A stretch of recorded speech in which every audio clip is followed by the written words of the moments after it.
রাষ্ট্র নির্বাচনে সবচেয়ে আলোচিত প্যানেল আধিপত্য বিরোধী যে প্যানেলটি, সে প্যানেলের আহ, আমাদের সাথে যোগ দিচ্ছেন সালাউদ্দিন আমার অনেক পরিচিত মুখ। রাজশাহী বিশ্ববিদ্যালয়ের আন্দোলন সংগ্রাম, জুলাই আন্দোলনে অগ্রণী ভূমিকা রেখেছিলেন তিনি। তার সাথে আজকে আমরা কথা বলবো। জিএস হিসাবে তিনি এবারে মনোনয়ন তুলেছেন এবং সিনেটেও তিনি এখানে ছাত্র প্রতিনিধি হিসেবে অংশ নিচ্ছেন। প্রথম কথা হলো, আপনি একটা অঙ্গীকারনামা দিয়েছেন যেটা একেবারে দলিলের মতো দেখতে। আপনার অঙ্গীকারগুলো কি? আসলে অঙ্গীকার বলতে প্রথম অঙ্গীকার হচ্ছে যে আমরা শিক্ষার্থীদের জন্য অ্যাভেলেবল হওয়া। আমরা একজন নেতা হয়ে যাওয়ার পরে সে ফোন ধরতেছে না বা এই সমস্যাটা থেকে যায় আর কি। তো আমরা চাই যে একটা কুইক রেসপন্স টিম গঠন করতে, যারা সর্বোচ্চ 10 মিনিটের মধ্যে তারা মানে রেসপন্স করবে শিক্ষার্থীর যে কোনো সমস্যায়।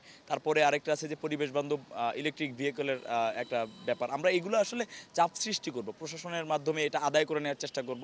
এটা জিতে যাই বা হেরে যাই, এটা ডেফিনেটলি করব। তবে অঙ্গীকারনামাটা এই জন্য দেয়া যে এখানে কিছু বিষয় আছে যেগুলো আসলে ক্যাম্পাস লাইফে আমি সাফার করছি শিক্ষার্থী হিসেবে। তো আমার জিতি বা হারি, জিতে গেলে হয়তো বা একটা মানে শিক্ষার্থীর জায়গা থেকে ডেফিনেটলি মানে দায়িত্বের জায়গা থেকে একটা ভ্যালিড একটা পজিশন পাবো।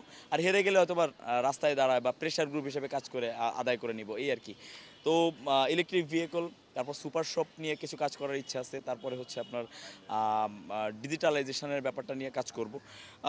তারপরে হচ্ছে আপনার রাবি সংস্কার আন্দোলনের যেই 9 দফা ছিল, সেই 9 দফা নিয়েও কাজ কাজ চলবে আর কি।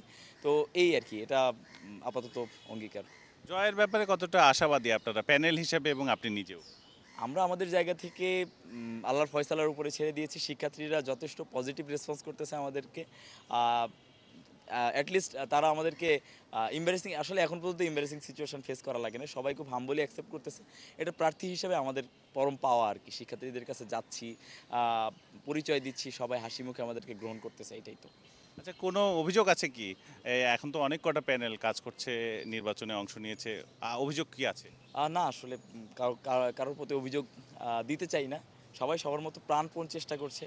কেউ হয়তো বা রং রুটে একটু চেষ্টা করে ফেলতেছে। তো এইগুলা চাই নির্বাচন কমিশন আচরণবিধির ব্যাপারগুলো খেয়াল রাখুক। তবে সবাই যার যার জায়গা থেকে জেতার জন্য চেষ্টা করতেছে। কেউ আমার মনে হয় না যে কেউ মানে কালপ্রিটিজম বা এই জায়গাগুলোতে যাচ্ছে। সবাই যার যার জায়গা থেকে যে আমি জিতে আসতে চাই, ওই জায়গাতে এই প্রতিযোগিতা করা ভুল কিছু না। এটা ধরে নিতে চাই। আমি যেমন রাস্তায় পোস্টার হাতে আছি, তারাও তাদের জায়গা থেকে পোস্টার হাতে আছে। এটা একটা সৌন্দর্য আর কি। শেষ যেটা জানতে চাই, ঢাকা এবং জাহাঙ্গীরনগরে আমরা দেখছিলাম বৈষম্য বিরোধীদের একটা প্যানেল ছিল। রাজশাহীতে কি আদতে বৈষম্য বিরোধীদের প্যানেল একেবারেই নেই, নামে নেই? আদতে আপনাদের মধ্যে আছে কিনা?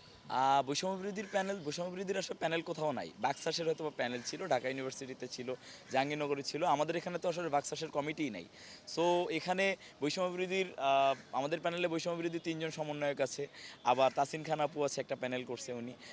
ফাহিম রেজা ভাই একটা প্যানেলে আছে। তো আমরা বৈষম্য বিরোধীর যারা সমন্বয়ক ছিল বিভিন্ন জায়গায় ছড়ায় ছিটায় আছি। অনেক ধন্যবাদ, আপনার জন্য অনেক শুভকামনা। দর্শক ছিলেন রাজশাহী বিশ্ববিদ্যালয়ের আধিপত্য বিরোধী যে প্যানেল, সেই প্যানেলের জিএস সালাউদ্দিন আম্মার।